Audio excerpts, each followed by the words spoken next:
Ever wondered what makes TV so powerful in Jamaica? Time to find out. Welcome to Global TV Group 358, where television meets innovation. We're not just about shows, we're about shaping society. In Jamaica, TV keeps you informed, connects diverse voices, and supports democracy. Imagine a Jamaica where broadcasters unite, sharing data and collaborating globally. That's us, a unified voice in the TV industry. Did you know TV advertising is still king? It drives website traffic, boosts brand equity, and powers integrated campaigns. Even in an age of digital, TV stands strong, resilient in tough times. Our Global TV Deck is your treasure trove of insights and data. With charts, graphs, and success stories, it's your guide to impactful TV advertising. Curious to learn more? Visit our website and see how Global TV Group 358 keeps television at the heart of entertainment in Jamaica. Get ready to binge watch the future.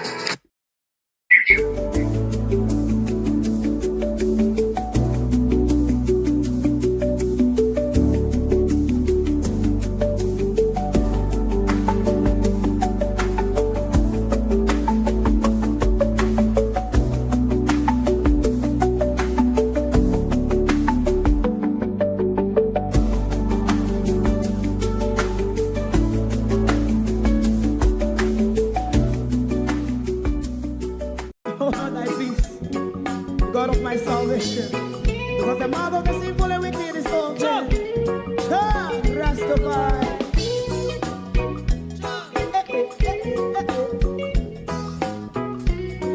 Come with I. Rastaman throw one stone, and it break a bad feeling to all wicked men. Not a people there. Make a man throw one stone, and it bring a bad feeling to all wicked men. Only when man like Marcus Garvey speak, wicked men would I hear. Hear now hear. Instead of that, they only sit aside a rob and cheat, and not press the poor. Make up what I seen to.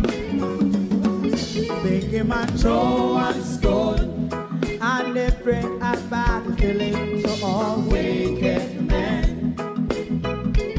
Oh, what a plan! Make him a throw one stone, and they bring a bad feeling to all wicked men.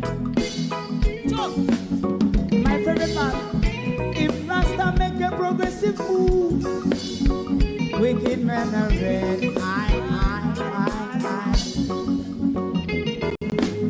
How they want to see? They didn't can sell out Rasta and sell it out. I sell out Babylon. Big man throw one stone, and they bring a bad feeling to all wicked men. Big man throw one stone, and it bring a bad feeling to all wicked men. If Rasta make a progressive move, wicked men are red. How they want to see? They didn't can sell out Rasta. I sell out. I sell out Babylon. Yes, stop on the price. You must throw a stone, and it bring a bad feeling to all wicked men. Oh, what a plan! Big man throw one stone, and it bring a bad feeling to all wicked men.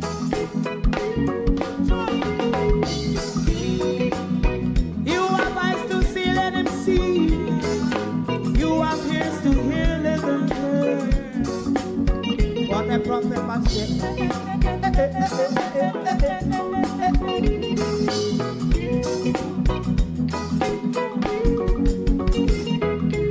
President Mandela was in prison for 20 odd years. And he leave from the prison and take the seat of the president. Stone one. Big man throw one stone, and it bring a bad feeling to all wicked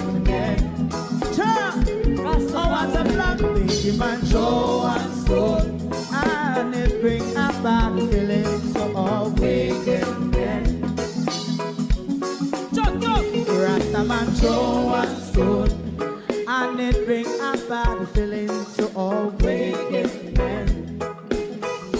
Stibbidim day, stibbidim day, stibbidim day. We in Global TV say certain kind of friend we no keep, and some informer friend we love like. We in Global, bona fake friend and bona tape. We in Global, we not promote them, we not support them. Look at them on the cheek, come here represent for.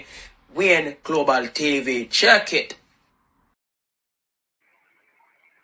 Good evening, good evening. It's Friday the 25th of April. Welcome to the People's Point of View, and it is our geopolitical evening this evening, and we will look at nothing other than strong leadership, one that we are deprived of in this world, but more so in the black world. We are being deprived of good leadership, strong leadership, selfless leadership. We're all being denied of that. So with the brilliance and bravery and dedication of President Ibrahim Traoré, this evening in geopolitics, we look at nothing else other than the brilliance of his leadership. We'll also briefly look into the crooked United Nations as well. To my community of party and all my family members, platform moderators, membership holders, viewers, subscribers, commenters, and trolls, good evening and welcome to the Global Television Group. Thank you for joining us this evening. David Jervis, good evening and welcome. Thank you for joining us. Sharon Bernard, good evening. Good evening, one and all. Like and share the live, please. TikTok, top up the screen for us, please. Paul Bogle, good evening and welcome. Rose Sweet, good evening. And at the end, we look at more police abuse coming out of Jamaica. I think this recent one is from Mayhem. One day we will wake up though. Arlene Foster, good evening, welcome. Thank you for joining us. Julie Roberts, Miranda Rudder, good evening. Peter Teach, Norman Ferguson, Michelle McCoy. Good evening. Barbara Simpson. I haven't seen Raymond G. a couple of days, I think. Michelle Lewis Wilson, Rennie Nicholson, Catherine Heitness, Colleen Dahmer, Violet Watson. Good evening. Keith Matthews, good evening and welcome. Let me see who is on the tick. User 85, Deon Moy, Hamo, Peter T, Sean, Lovan, Almarie Carroll, Stone, Simpson Wagwan, and Rosie Davis. Good evening and welcome, my people. Good evening and welcome. As I said, my interest is to keep you educated and in the know, so we are ahead of the game, or is keeping up with the game. Did I see Stacy and fly past me just now? Stacy and Levy. So we are in the know and we are keeping up with the game. And President Traoré's leadership is shining a bright old spotlight on leadership in this world. But let's first look at the dodgy United Nations. Let's look at the dodgy United Nations before we move off into looking at President Traoré's leadership. When you're white, you get everything. When you're black, you don't get anything. They said Africa gained independence. The UN endorsed it. The world applauded. But what if it was all a performance? First one is colonial taxes. Today there are 14 African countries who are required to pay with the French franc, which is... Why does Africa still need Western approval to use its resources? Why are foreign soldiers still stationed on supposedly independent soil? But the truth they've been hiding is finally exposed. And it will shift how every African sees the world. Let's get started.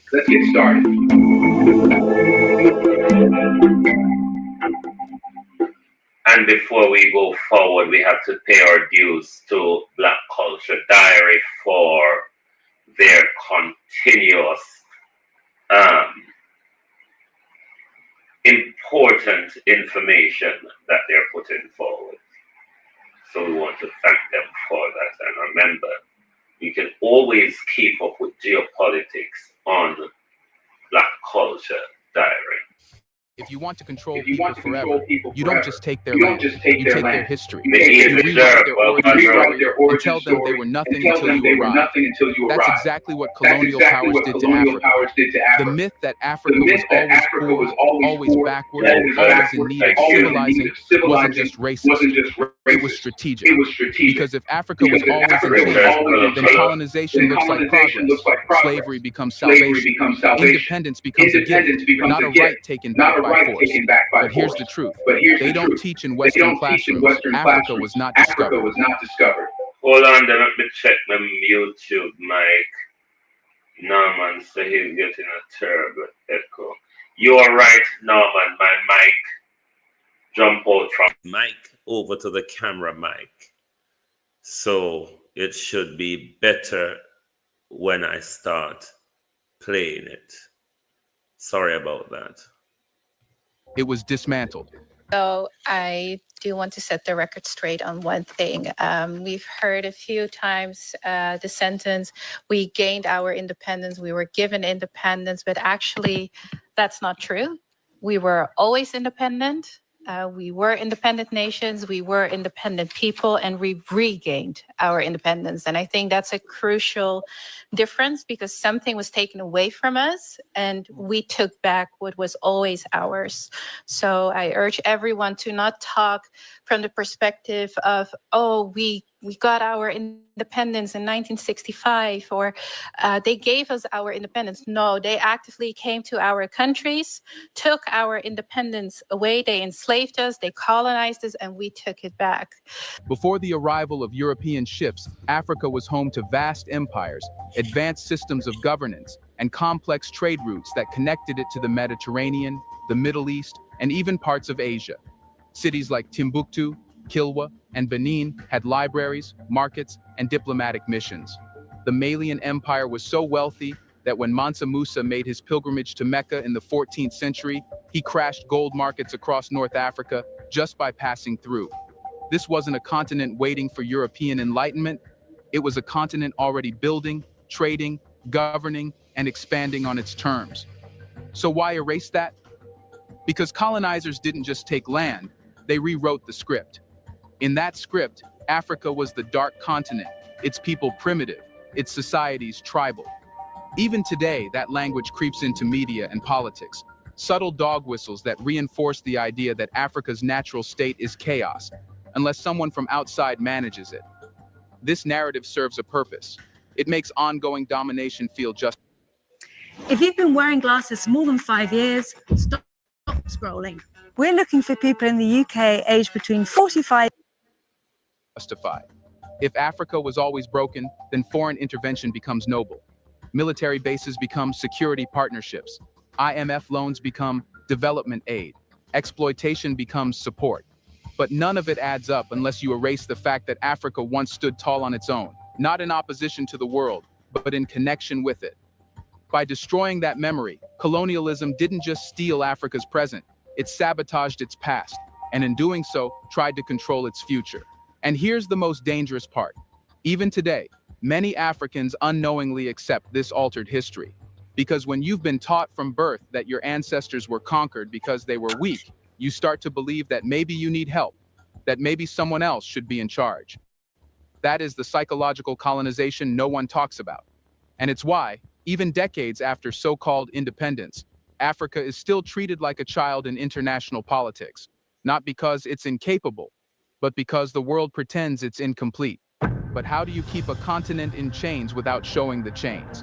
So Africa had its history stolen and its strength erased from memory. But when colonizers finally packed their bags, or at least pretended, they didn't return power. They replaced it with a trap. The flags changed, the speeches changed, but the system didn't.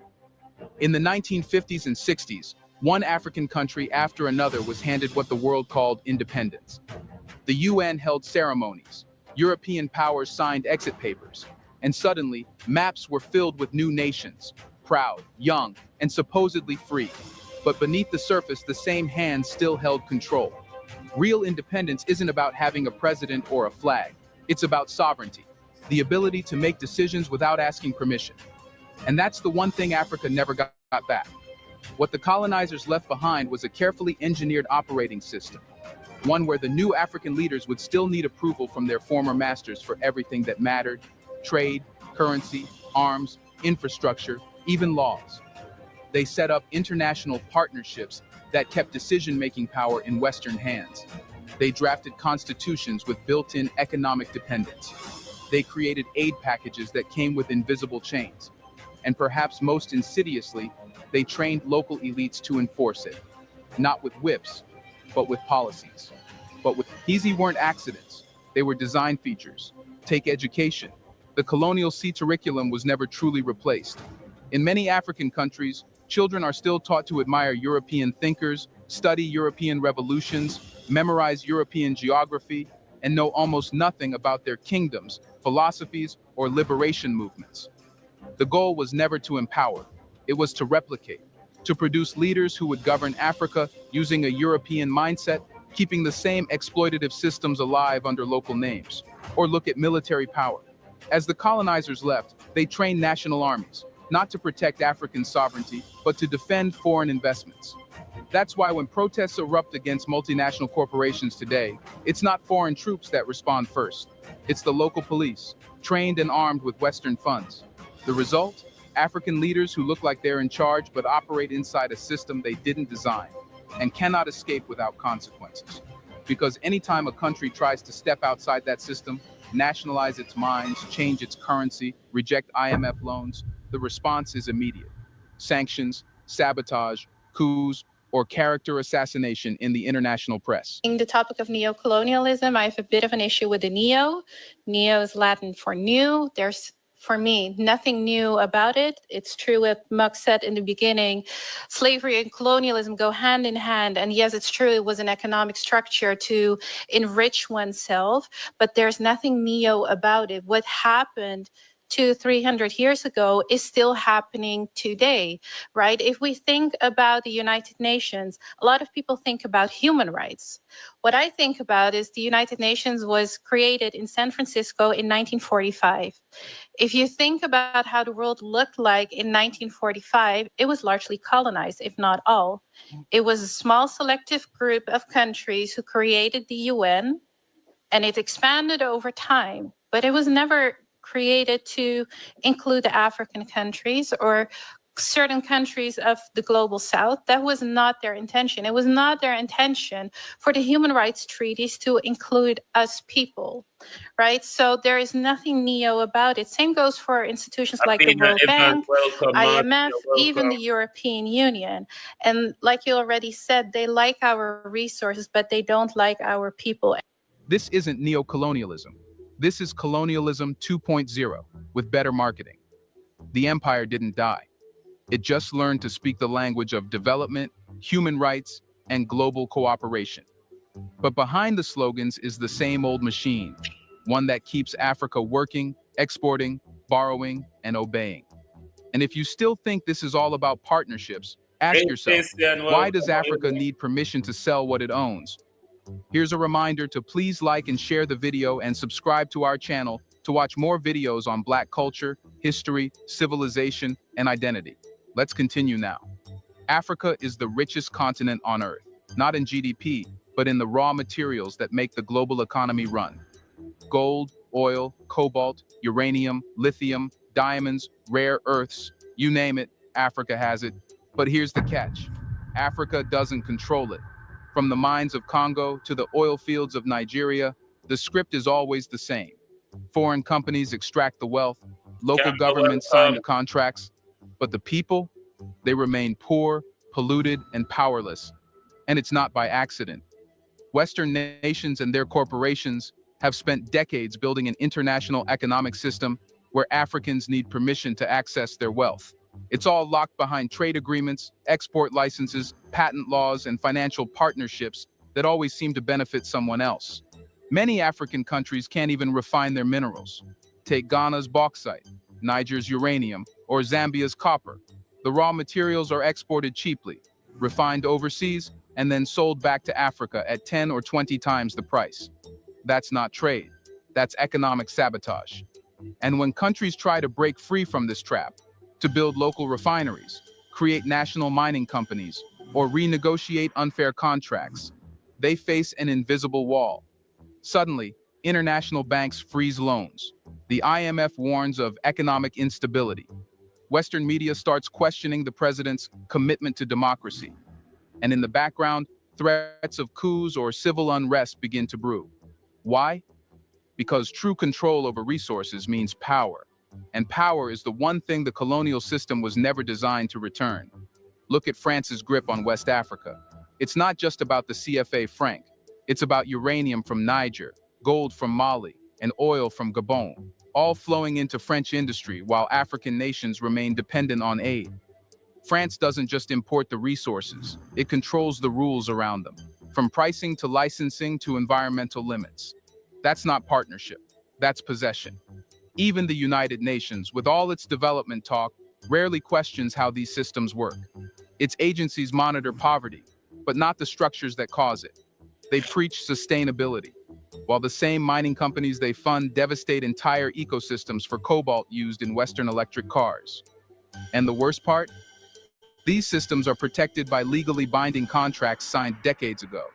Colonial time bombs dressed up as modern policy.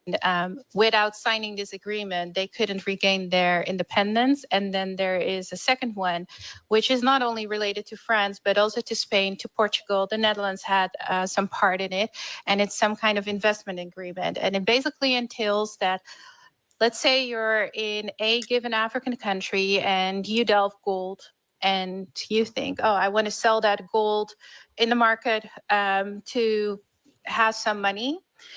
The country that colonized you, so let's say this happens in Madagascar, the Madagascar company who delves the gold needs to mandatory talk to the Portuguese government, who is not on the continent, and offer them the gold and say, look, we've delved 100 kilos of gold and we want to sell it. If Portugal says we want to buy it, they determine the rate. If Portugal at that point says, we don't want to buy it, but at the same time, we don't allow you to bring it to the market for others to buy it, they're not allowed to sell it. So I think those two also need to be mentioned because they're... These economic structures really do exist. This is why our leaders never speak to us properly. They just give us soundbite or gimmickry, whether it be the African or Caribbean leader, because there's something they really don't want us to find out. Contributing heavily. So while the world claps for Africa's potential, it quietly ensures that potential is never fully realized. But how do they justify all this theft? How do they convince the world that Africans don't deserve full access to what lies under their soil? Simple. They redefine the people. Today, Africans are not just treated as outsiders on the global stage. They are labeled as third country nationals, a cold, bureaucratic term that hides centuries of dehumanization behind a polite mask. But don't let the legal language fool you. This isn't just a visa term. It's a status and a sentence. And what you saw is that Top all up of the a sudden screen. we Top didn't up the need screen, conferences, we didn't need so many debates. We could adopt laws within a week, not Give us a follow if even, you're new. to grant people asylum, money, housing, schooling, you name it. But when it came to people of African descent, we took the humanity out of them. We called them third country nationals. Third country nationals. You're not a number. You're not a person. You're not someone who's traumatized, who fled away from something, right? You are a third country national. You're not number one. You are not number two. You are not number three. And that is still going on today. Because in the global order, being a third country national doesn't just mean you're from another place. It means you're from the wrong place, the forgotten place, the place no one wants to deal with unless they're digging something out of the ground. But who decided Africa should be third? Certainly not the Africans. This label doesn't exist in a vacuum. It's born out of the same colonial logic that once called Africans subjects, natives, or tribesmen. It's just been updated for the age of international law. Where Europe once used shackles and plantations, it now uses immigration categories, visa bans, and border protocols. Ask any African trying to travel to Europe. The scrutiny is absurd. Bank statements, DNA tests, humiliating interviews, all just to visit a country that once looted theirs for centuries.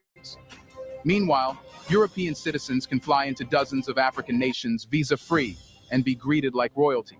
That's not equality. That's hierarchy, enforced at the gate, and it extends beyond travel.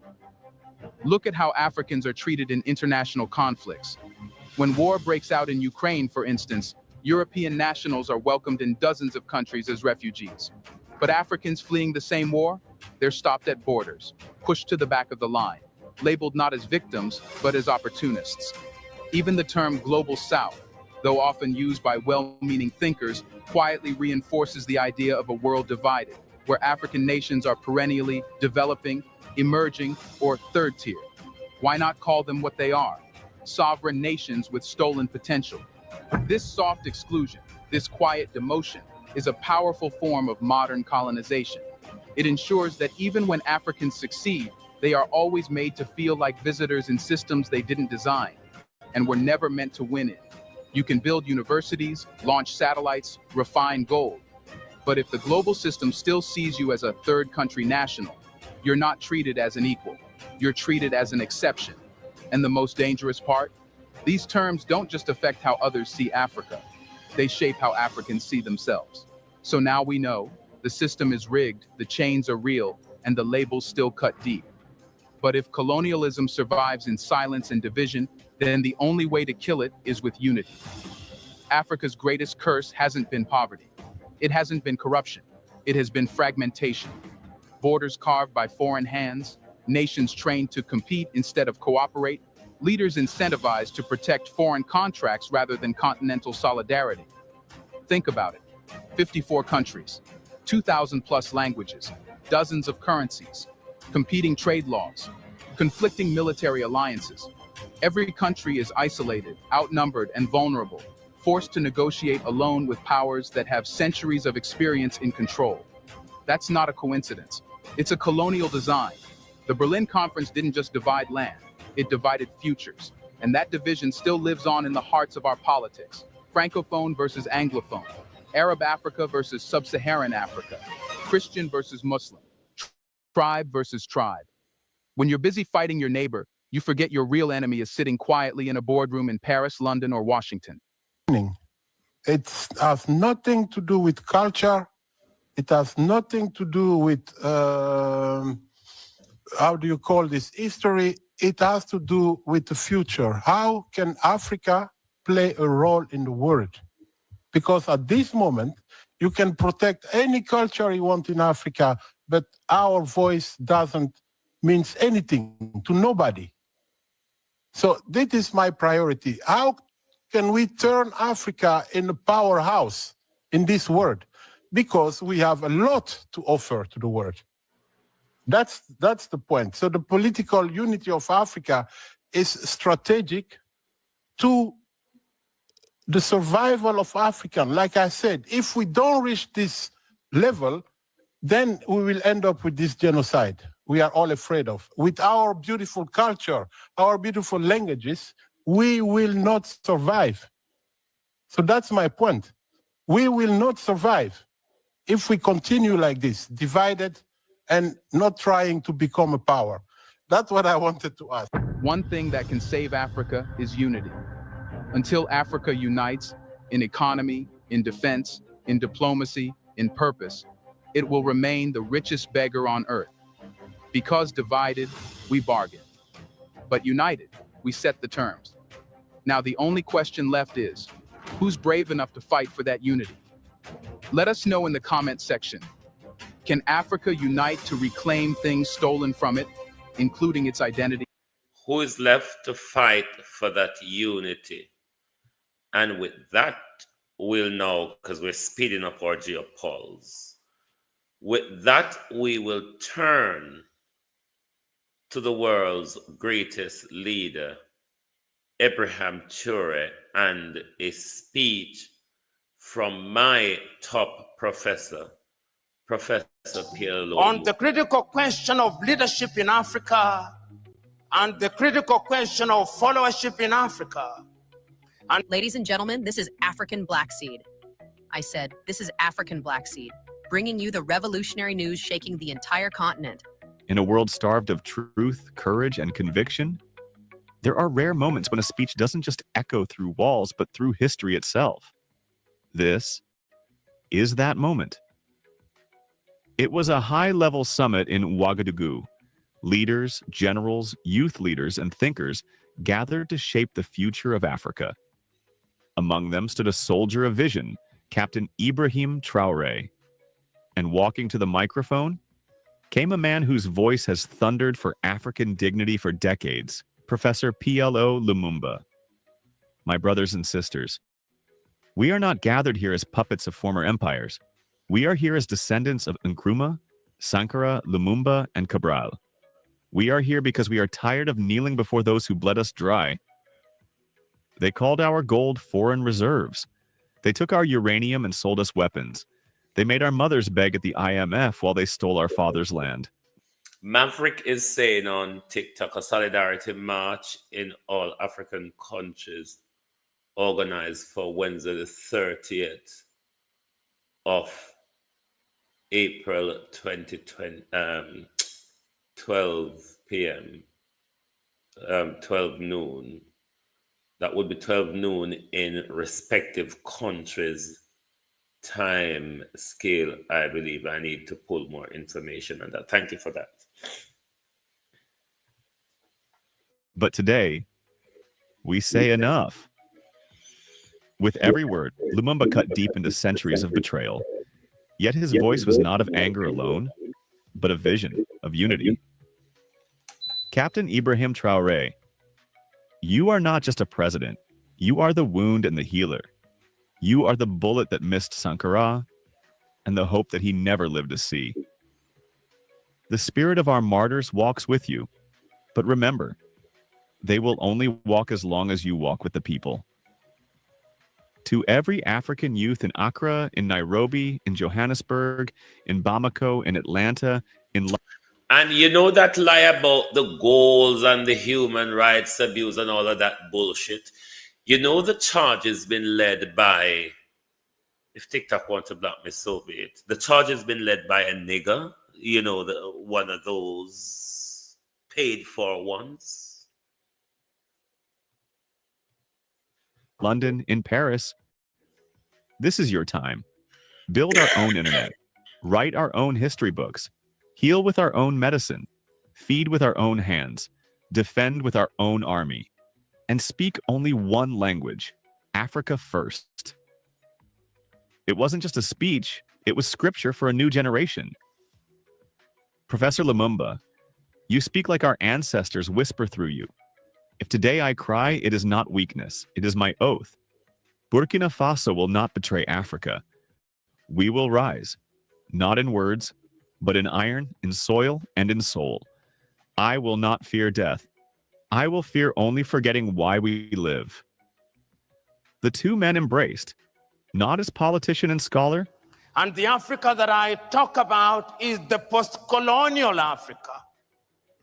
The Africa which is now divided into 55 countries with 55 boundaries imposed on her. An Africa which is famous as the cradle of mankind. An Africa which is said to be great in prospect. An Africa about which there is much expectation, but an Africa which continues to punch below her weight. That is the Africa that I will be talking about as I focus on the question of leadership and followership.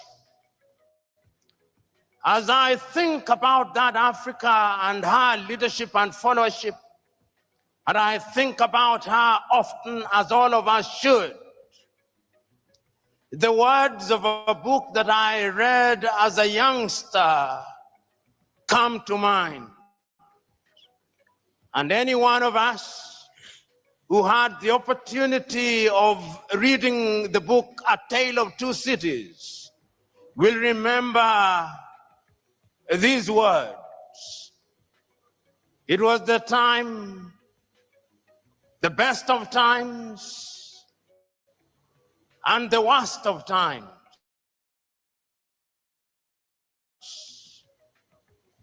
It was the age of wisdom and the age of foolishness. It was the epoch of belief and the epoch of incredulity. It was the season of light and the season of darkness. It was the spring of hope and the winter of despair. Those words define the mother continent as we live in her today. Those who commentate about the continent never tire to say that this is a great continent. Those who care about this continent never tire to remember that this continent, divided as she is, has had many leaders.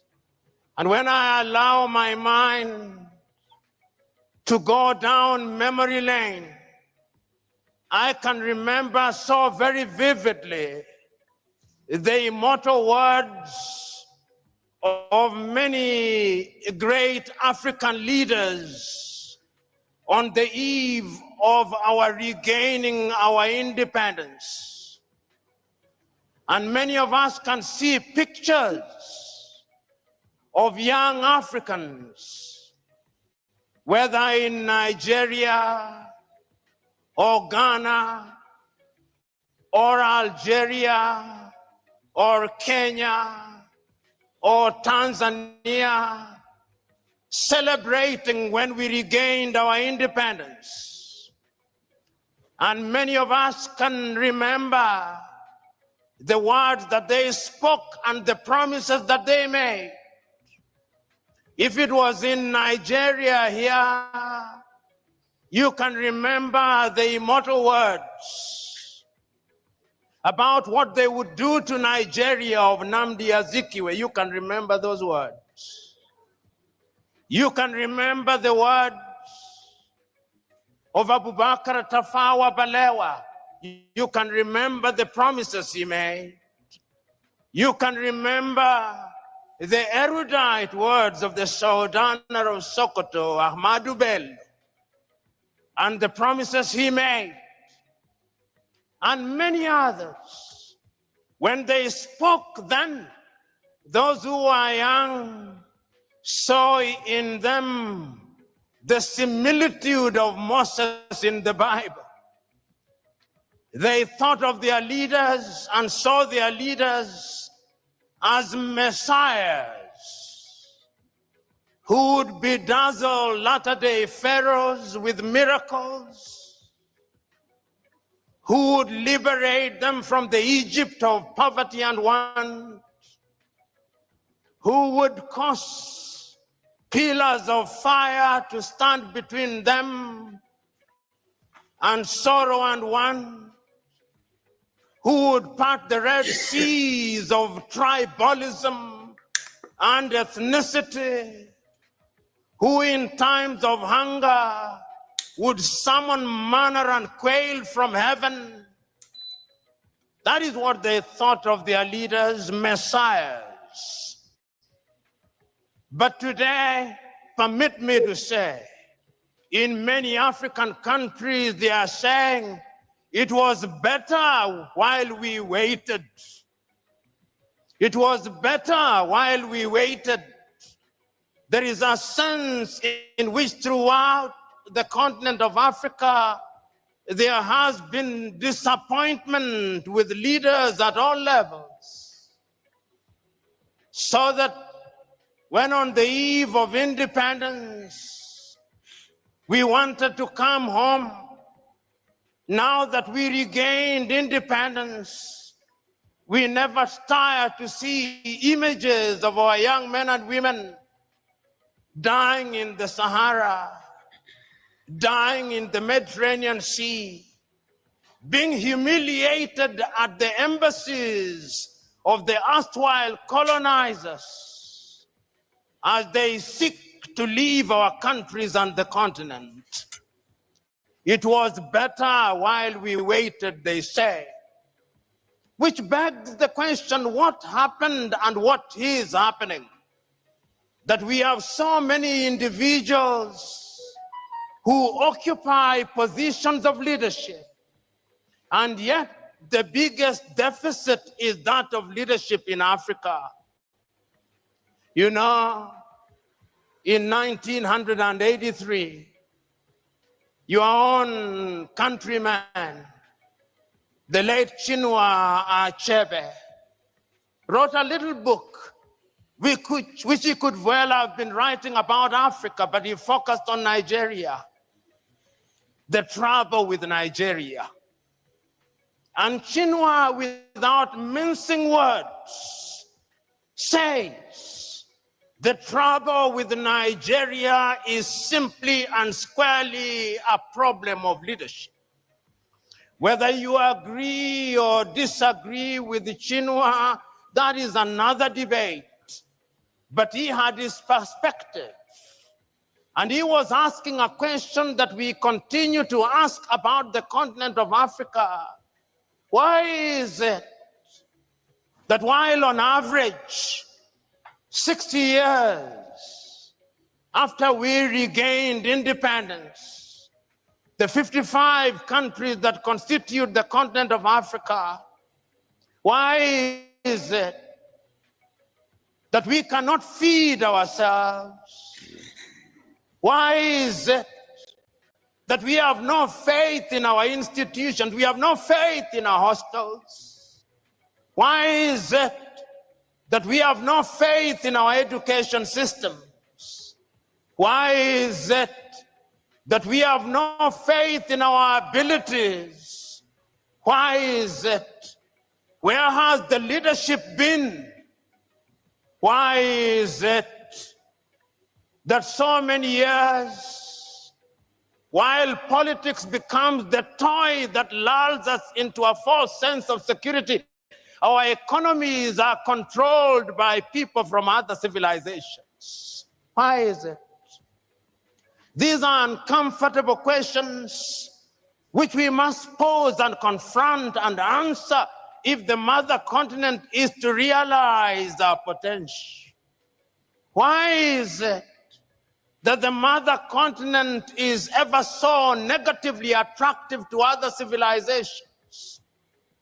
You know, as I talk about leadership, and as I think about leadership, and I think about what leaders are enjoined to do, I think about this mother continent. And many times, I see how our men and women in positions of leadership are being treated by other civilizations. And I said, oh God, where are our leaders? When the world congregates under the G7, there are no African leaders there. The best they can do is to invite one or two, and beyond the photo opportunity, they are told to go away, and go away they do. When there is a meeting of the G20, it is the same thing. There is no African leader there. And when at the United Nations they have voted all our countries, France, the United States, China, Russia, can come and neutralize all our votes. And I say, where are the leaders in Africa? And as you observe African leadership today, they are summoned by different leaders in the world. If the Japanese do not summon them to Tokyo under UNCTAD, the Indians are summoning them to New Delhi. And if the Indians are not summoning them, the Turks are summoning them. And if the Turks are not summoning them, the Chinese are summoning them. In the next 2 weeks, they will have been summoned to the United States of America. Summoned, I use. Africans who are watching this scenario ask, where are our leaders? Which begs the question, who is a leader? Is leadership the occupation of office? Is leadership the occupation of the office of the president? Is it the occupation of the office of a senator or a member of parliament? Or the occupation of these high-sounding positions which gives us honorifics? Is that what leadership is? From where I sit, that is pseudo-leadership. From where I sit, leadership is about service. Leadership is about honor and privilege to serve. That is why I still understand the men of old, the men of wisdom who said, he who is greatest amongst you must be your servant. This is what Africa is asking for. And Africa has been asking this question since she regained her independence. You know, when one is talking about leadership in Africa, one must go into history and ask ourselves, what was leadership before we were rudely disrupted? We had our traditional rulers. How did they govern? For whose benefit did they govern? They are still there, the traditional rulers. How do they fit in the new dispensation? When we regained independence and adopted all these structures from the erstwhile colonizer, what did we expect to deliver? That great American Pan-Africanist John Hendricks Clark says that when Africans regained their independence, not a single one of them re-examined the style of leadership. All of them continued with a mimicry of the leadership that they inherited from the colonizer. And he then delivers this verdict. Not a single African country will ever succeed by mimicry. And I want to submit to you that whether one agrees or disagrees with John Hendrik Clark, one must look at Africa in order to ask ourselves, what is the state of leadership in Africa? And permit me to run you across the continent of Africa, and you will see a continent that is not at ease. The continent is not at ease because the continent is suffering from a deficit of leadership. Look at Africa today. Tell me whether we are at ease in Niger. Tell me whether Mali is settled. Tell me whether there is quiet and calm in Chad. Tell me whether Guinea-Bissau is doing well. Tell me whether the Cameroons are stable. Tell me whether Central African Republic is good. Tell me whether Sudan, South Sudan, Somalia, Ethiopia, Northern Mozambique, so and all these countries where... Andrew, we just tap alongside 1 minute for you ask you one question. I wonder if you are Chimble. You see the article that the Observer, sir? The one where the U.S. judge grant access to the Antigua Prime Minister financial records? Just checking if you see it and if your heart flip when you see it. I just that make me break for you ask you. Where there is peace and quiet, whether the sons and daughters of this country, tell me whether even this great Nigeria is at ease. Tell me. The answer is she is not. And I dare say that as long as Nigeria is not at ease, Africa will never be at ease. If Africa wants to be at ease, Nigeria must be at ease. She is the largest economy in Africa. She has a population of over nearly 200 million people. 1 in every African is a Nigerian. She is represented in every sector. If you want the best engineers in the continent, they are Nigerians. If you want the best doctors, they are Nigerians. If you want good lawyers, they are Nigerians. If you want good people, they are Nigerians. But also, if you want Yahoo boys, they are Nigerians.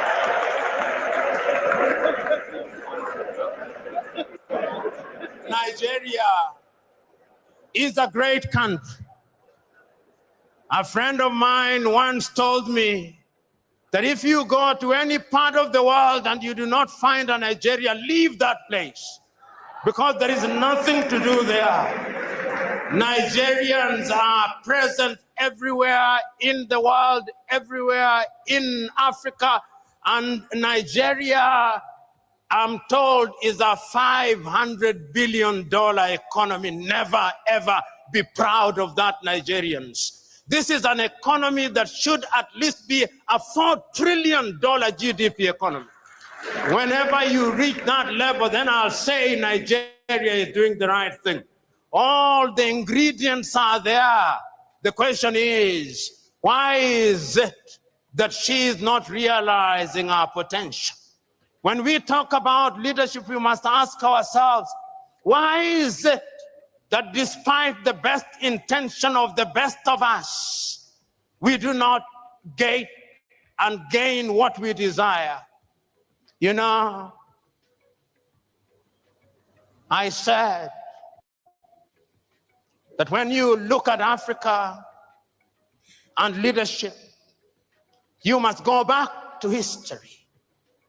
And you ask yourself what the leadership is. And we have looked at Africa that is not at ease. But yet there is a sense in which Africa has had and continues to have men and women of renown. I remember, courtesy of history, when Africa was struggling for our independence. I can remember that great meeting in Manchester in the United States of America, the Pan-African meeting. And history tells me that Nigeria was there. Chief Obafemi Awolowo was there in 1945.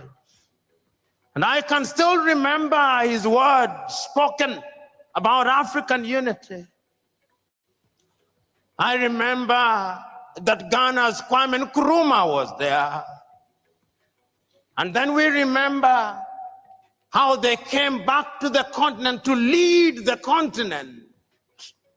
And I am still wondering how in those days without the benefit of the internet, without the benefit of all means of communication that we now have today, that those men and women were able to govern and to galvanize the attention of the continent of Africa for the sake of Africa. They were there throughout. But even prior to that, I can still remember another great African talking about leading Africa out of our state, the great South African Pixley Kaisa Kaseme in 1906 in Columbia in the United States of America, say Africa must be regenerated. When all these things happened, there were leaders in Africa at that time, and their mandate was cut out for them. Their mandate was to ensure that we broke the colonial chains, and we did. I remember, and many of you here, courtesy of history, will remember many Africans at that time, and if I name them, you will agree with me that they were leaders. How many of you in this assembly will not remember Marcus Garvey and say that he was a leader? How many of you here will not remember Julius Nyerere and not say that he was a leader? How many of you will remember Kaunda, Amilcar Cabral, Samora Moises Machel, Agostino Neto, Namdi Azikiwe, Abubakar Tafawa Balewa, Gamal Abdel Nasser, and many others, and remember that they were leaders who did not want to occupy political space because of material aggrandizement. They denied themselves. I so very fondly remember that when Kenneth David Kaunda left office, it was said of him that the only amount of money he had in his account was the equivalent of $5,000. That is what your current politician eats for breakfast. I can remember when Julius Kambarage Nyerere left office after 24 years, the only amount of money that he had in his account was the equivalent of 8,000 United States dollars. That is what your current politician uses for a single visit to a gymnasium. They were leaders who were selfless. They understood that it was an honor and privilege. They sacrificed their lives. They saw their positions of leadership as that of leading their brethren. They did not think that they were superior to the people they led. They thought it was a privilege and that they had the honor, and that because they had that honor, then they had to serve their leaders with distinction, with consistency. They were prepared to be questioned. They did not believe that they had the monopoly of knowledge and wisdom. They were leaders because they were servants. You know, I can still remember Julius Kambarage Nyerere speaking on the 6th day of March, 1997 in Accra, Ghana, on the occasion of the 40th anniversary of the independence of Ghana, under the subject, "Without unity, Africa has no future." Mwalimu recounts the history of Africa. He says, when we rose up against the colonialists, our agenda was cut out for us. We, the Africans, had been humiliated in our own land.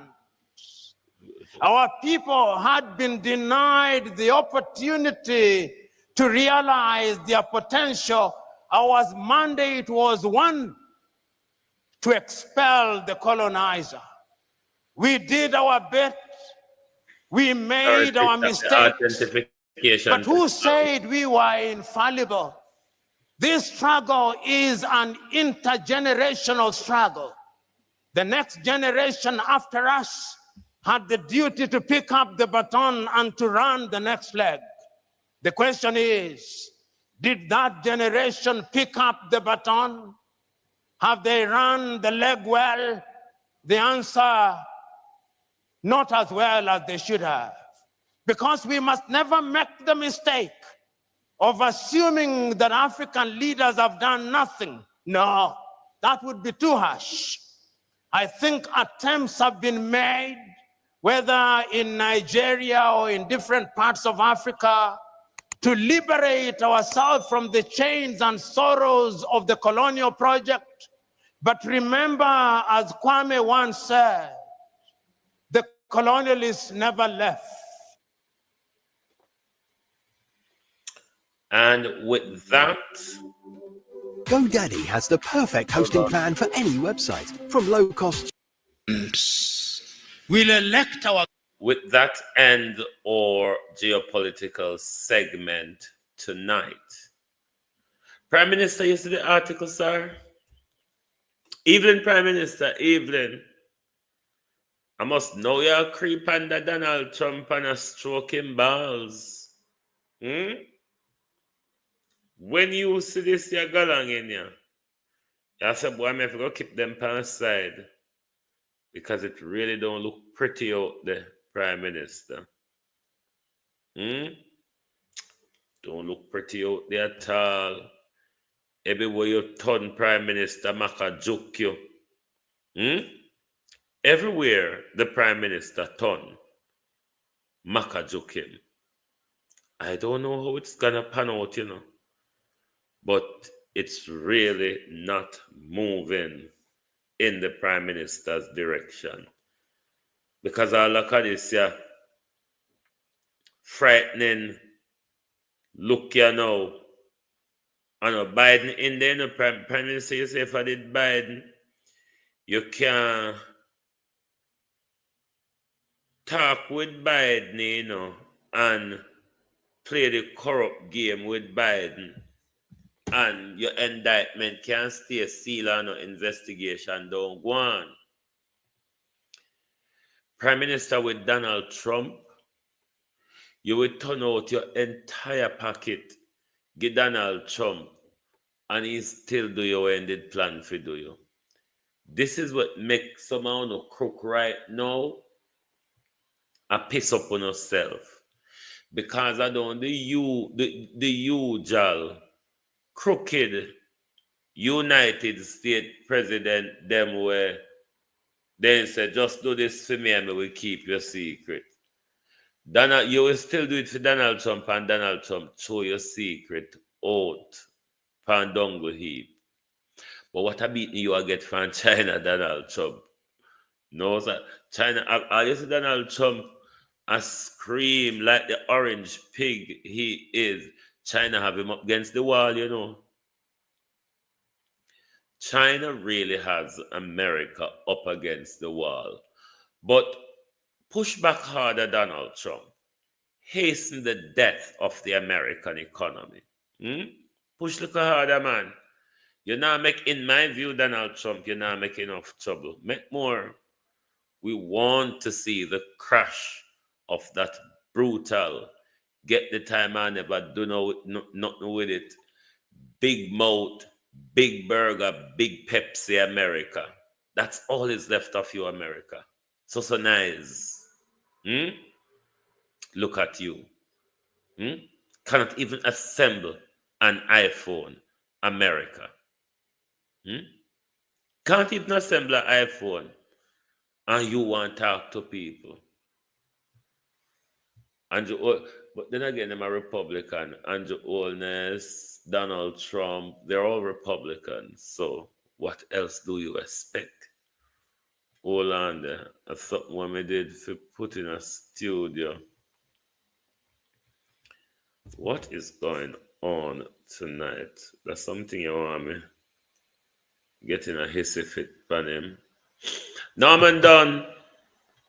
Norman finish. Yes, that thief in Norman done will walk on. Him and Nigel set way up. Nigel said, boy, I go want some building for rent, you know. And him said, why you don't go buy something round a corner there so and rent it back to me? You don't have to worry. Me know how to sort it out. A whole heap of money in this year. So, don't done himself out of it. Let us listen to maybe Malvina's daughter, Maybelline. And if you notice, when Malvina daughter criticized the labor right them, him take them and him put them on baby receiver and him hush them, and play with danger. So, and play with danger. So, when him a deal with the labor right them, but when a PNP, it's like he wants to get into a hissy fit. He, she, or him, them, they, or ours.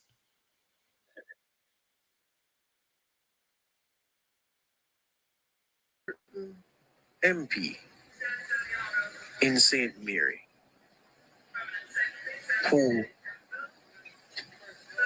I wouldn't say I'm worried about him, but I'm concerned. Here's why I'm concerned. Oh, I see somebody in the chat saying, why is there music in the background? Remember that we're at an outside broadcasting and there are loudspeakers. There's an opening ceremony going on now and there was music to entertain the crowd. So that's what you're hearing in the background. It's not us turning on music for you, okay? All right. So St. Mary.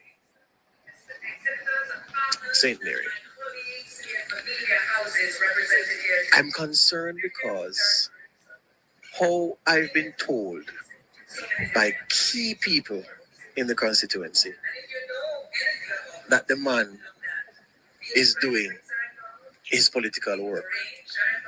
I'm saying to myself then, how can somebody who works so hard to get into political office deal with the office in this way? I've been told that this gentleman,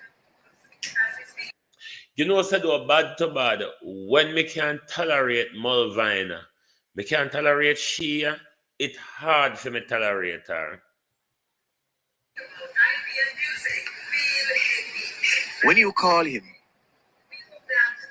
not have the time to talk. He never have time to talk to constituents. And he redirects every call to his office manager. The people them say, but brother, we never vote for the office manager, we voted for you. So, oh no, you don't have the time for we. And I hear that the man will screen the calls to say, well, I hear what, if you want to talk about this such matters, call this number. If you want to talk about that matter, call that number. Never him, because I don't have the time. Derek again, what can go so? How can you be an MP in a seat that is competitive? And I've just given it away because one of the 3 St. Mary seats is a safe seat, not true. So, well, people will say 2. People will say 2 and they'll be justified. Even there was a blip a few cycles ago, but they must say, no man, that's secure. But the intelligent political watchers will know what I'm saying. And the reason I'm not going directly for the gentleman is that I want to speak to him for myself. And I intend to do that.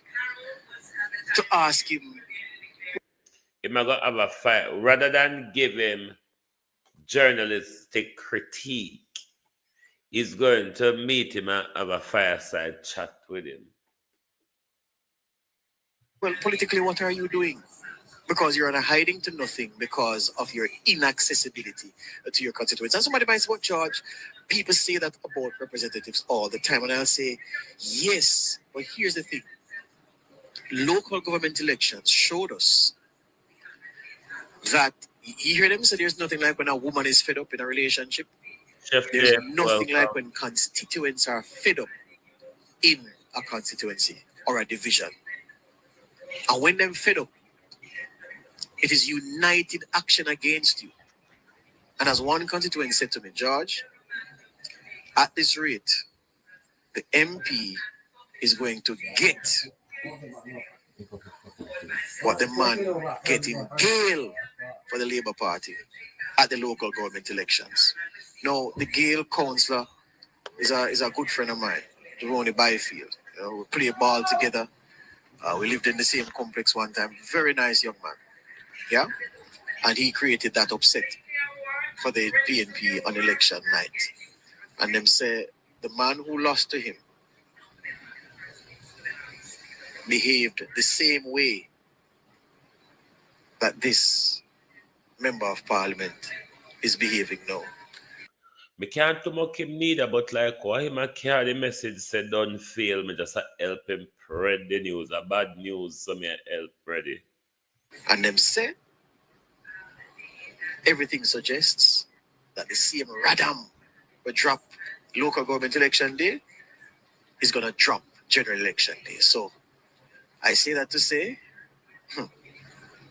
sir, you need to break up your fallow ground. And in Pato, we say folly ground. Robert Brown. Fallow ground. You need to break it up, sir. Because it don't look good. Me just a carry the bad news, just a help spread the bad news. Me just a give them a chant with the bad news, you know? Anyway, police and state abuse in our country.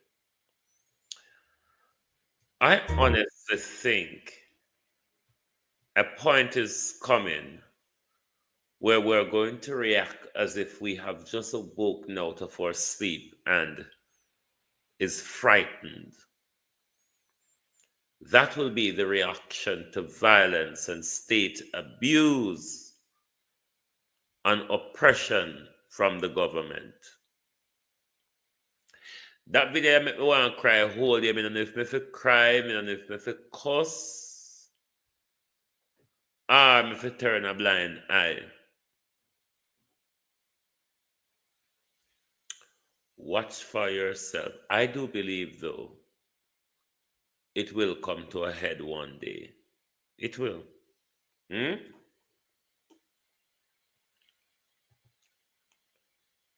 It will come to a head because we're not fool forever. Me just think it a too long to come to a head. But it's going to come to a head one day. So bring in the crack and the gun to come mash up the youth, them hot, better and red. When you all a look, the one a tea bread. I hear a next youth dead. Whoa, better and red. When you all a sick, the one a tea bread. I hear a next youth dead. Yeah. Desmond Ray, Cleveland and what? Watch it. Mark of the peace are coming and a sneaking under man feet. A revelation time, check the signs of the time. Get up in the east. Can I cuss or don't cuss? When police beat fathers on road, and when police beat schoolboy pan road, and when police are going to your house, go take out your 12-year-old, kidnap them, and do God else know with them. Remember, so with police, them are rapists, you know. We know that the evidence is there. We don't have to think, nah, guess, nah, nothing.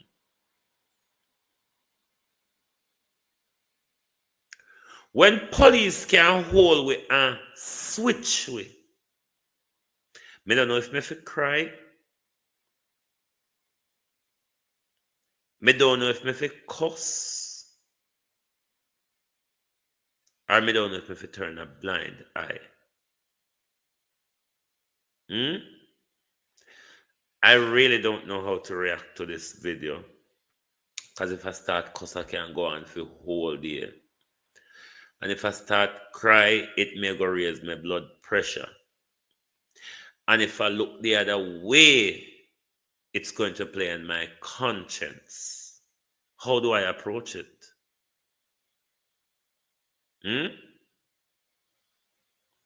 It's depressing, you know. I don't know if it is depressing for you all as it is depressing for me if you see police a beat big man so for no reason at all, because he's not reacting and pushing all the man turn up tiff tone like a dead person. The police is switching him more than one of them. Me don't know how to deal with it, because if me cry, if me cuss, and if me don't do nothing, all of it are the same. Until Jamaica people rise up and decide, say, all right, if you go kill we, you go kill with child. But me not go just sit down in the fear and make you just abuse we. I go on so. So bring in the crack and the gun to come and shove the youth them hard. Later and red. When you all a look down on a tea bread. I hear an ex you dead. Whoa. Later and red. When you all a speak down on a tea bread. I hear an ex you dead. Yeah. Watch it. Mark of the beast are coming and a sneaking under man feet. A revelation time, check the signs of the time. You know believe. When you study up the leg out the street and you know say things now go sweet. Man a hustle, man a shuffle hungry belly day a yard can't find food to eat. Danger and red. When you all a look down on a tea bread. I hear an excuse dead. Anyway, my people, me I go about my business because I say, me I go about my business. That's why I left it for last. All right? See you all. Have a nice weekend and make sure you all join us back right here on Sunday. Thank you. Goodbye. Oh, thy peace, God of my salvation, because the mouth of the sinful and wicked is all dead. Rastafari.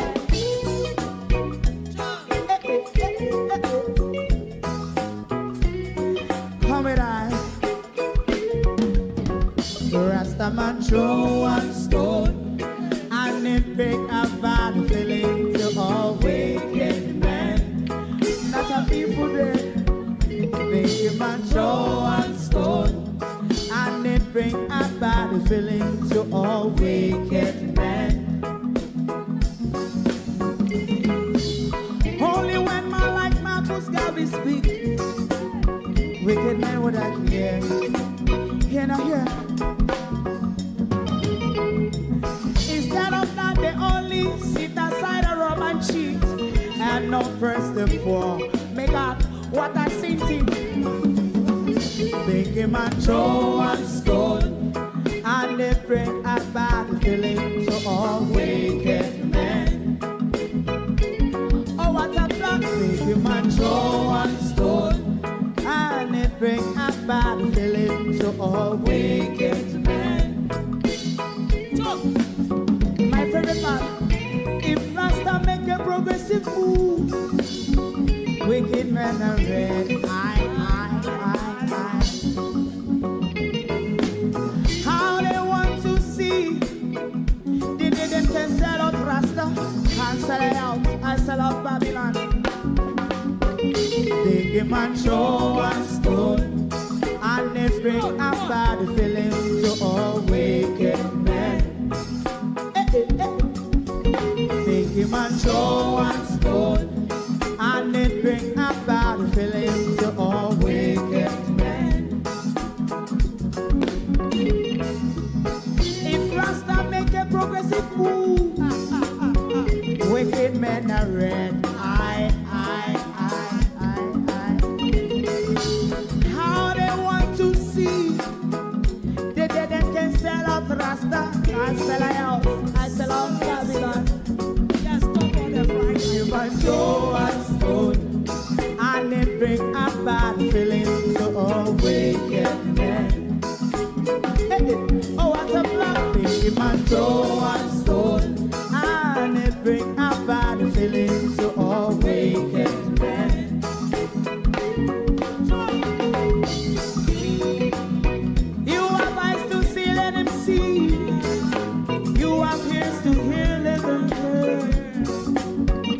the prophet must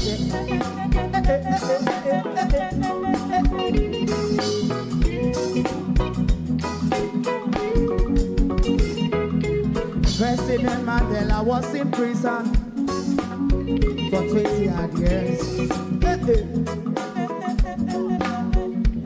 And he leave from the prison and take the seat of the president. Stone one, big him and Joe one stone, and it bring a bad feeling to all wicked men.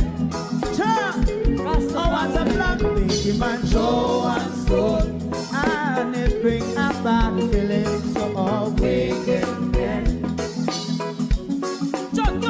Rastaman Joe one stone, and it bring a bad feeling to all wicked. If you don't like missing out on the latest shows but still enjoy classic hits, then Global TV Group 358 is your perfect match. Global TV Group 358 isn't just another channel, it's your ultimate TV experience. From breaking news to binge-worthy dramas and timeless classics, we've got it all. Our unique blend of original content and global favorites means there's something for everyone. And guess what? With GTVG's seamless streaming, you can watch anywhere, anytime. Plus, our interactive features let you be part of the action. So, whether you're a seasoned binge watcher or a casual viewer, Global TV Group 358 is here to keep you entertained day and night. Don't just watch TV, experience it with Global TV Group 358. Subscribe now and never miss a moment.